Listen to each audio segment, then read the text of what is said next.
Pemirsa, Anda masih menyaksikan Kaltara Bicara, berani berbicara, berani bersuara untuk Kalimantan Utara, dan masih membicarakan tentang sensus ekonomi 2026. Dan mengapa sih sebenarnya Pak Mustaqim perlunya peran aktif masyarakat ini mensukseskan sensus ekonomi 2026 ini?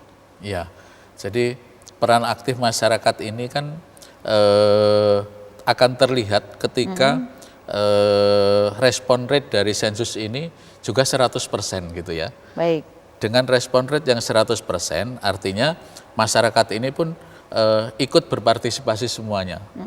Dengan masyarakat berpartisipasi atau mau menerima petugas kami, mau menjawab pertanyaan dari petugas kami, maka pemerintah akan memperoleh data yang lengkap sehingga dalam menyusun kebijakan pun menjadi lebih lengkap. Baik. Dan kalau kebijakannya tadi tepat dengan berbasis data yang lengkap dan akurat tadi, dampak yang dirasakan pun akan kembali ke masyarakat sendiri juga. Baik. Gitu. Kalau kita hubungkan antara partisipasi aktif masyarakat dengan pemerintahan, ini seperti apa ini? Iya, jadi kadang masyarakat itu masih masih ragu-ragu gitu Mbak. Benar. Kadang masih ragu-ragu, benar nggak sih ini data yang nanti ini akan digunakan, benar nggak sih data sensus ini nanti akan kembali juga kepada kami gitu ya.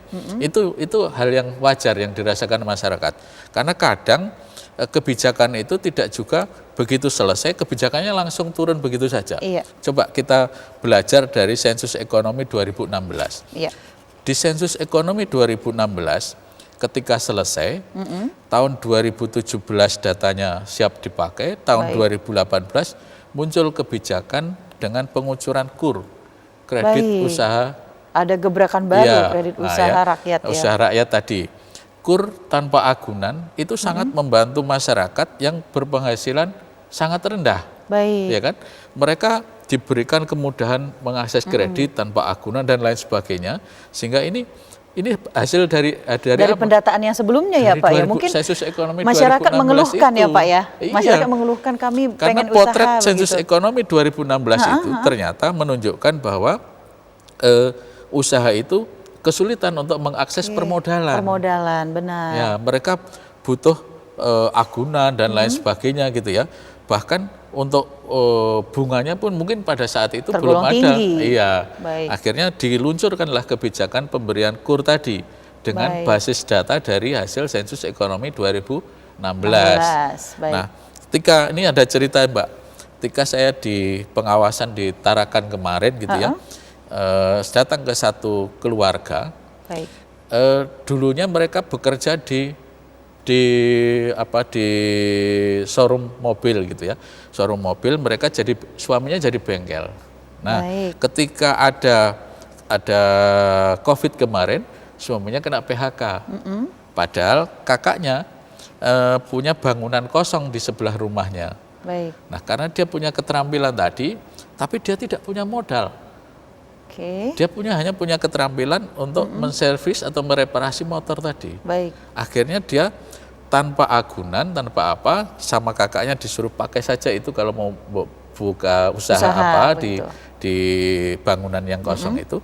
Akhirnya dia ngajukan KUR, dapat bantuan KUR untuk mendirikan bengkel. Baik, sehingga dia membuka usaha secara mandiri. Secara mandiri, ya? Justru malah dia lebih merasa nyaman di situ, dekat dengan rumah, usahanya berkembang gitu ya. Dan justru menyerap tenaga kerja ya Pak ya?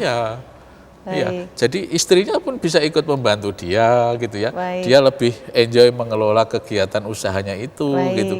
Nah inilah potret-potret yang kadang dia waktu pertama kita datang juga dia menanyakan, nanti apa yang bisa kami rasakan dari sensus ekonomi ini? Benar. Ibu dulu permodalannya dari mana, saya tanya gitu. Kami dapat dari KUR. Lah itu Bu, kebijakan pemerintah yang seperti itu. Yang berdasarkan data dari hasil sensus dan surveinya BPS. Gitu. Jadi mereka pun sampai sudah 2 putaran, 3 putaran untuk mengajukan KUR itu.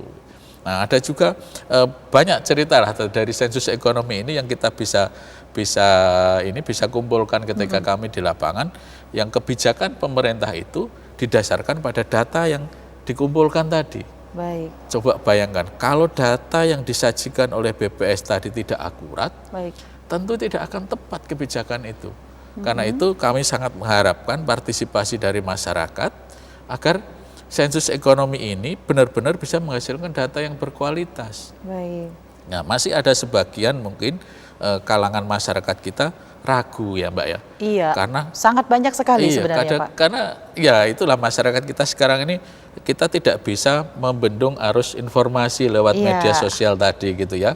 Kita tidak Mungkin bisa sudah membendung termakan itu. Hoax duluan ya Pak ya. Itu yang kita khawatirkan. Karena itu kami coba menjelaskan bahwa ini dampaknya nanti juga pasti akan dirasakan oleh masyarakat. Karena kebijakan pemerintah itu tidak mungkin tidak didasarkan pada basis data yang tepat gitu. Baik, mungkin bisa Bapak sampaikan kepada masyarakat bagaimana agar mempersiapkan diri, ini masih ada sekitar 3 minggu lagi 3 ya minggu.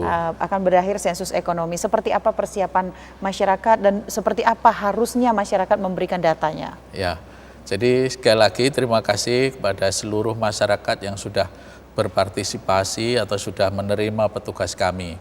Kami terus menghimbau kepada masyarakat seluruh lapisan gitu ya, di seluruh wilayah, termasuk juga di Kalimantan Utara ini, untuk bisa menerima petugas kami, kemudian bisa juga memberikan jawaban secara lengkap dan akurat gitu, sehingga pendataan sensus ekonomi ini benar-benar menghasilkan data yang akurat tadi. Dengan data yang akurat, tentu kebijakan akan menjadi tepat. Baik. Dan sekali lagi, kami jamin dari sisi kerahasiaan data. BPS dalam melakukan sensus ekonomi ini selalu mengedepankan kerahasiaan data individu. Kami tidak akan mengeluarkan data individu, tapi yang kita rilis nanti adalah data agregasi. Data agregasi ini merupakan data kumpulan dari seluruh kegiatan usaha itu. Jadi itu yang kami ingin sampaikan sekali lagi, terima petugas, kemudian isikan atau jawab pertanyaan dari petugas tersebut dengan lengkap dan akurat, dan kerahasiaan data Bapak Ibu pasti terjamin. Baik, terima kasih Pak Mustaqim. Terima kasih. Dan pemirsa, jangan lupa untuk bersama-sama mensukseskan sensus ekonomi 2026, masih ada 3 minggu lagi kesempatan. Dan bagi pemirsa yang saat selesai sensus ekonomi nanti masih belum terdata, kami juga himbau untuk menghubungi call center di 0815 1126 2026. Saya Ripka Ginting mewakili seluruh kerabat kerja bertugas mengucapkan terima kasih atas kebersamaan Anda. Selamat sore dan sampai jumpa.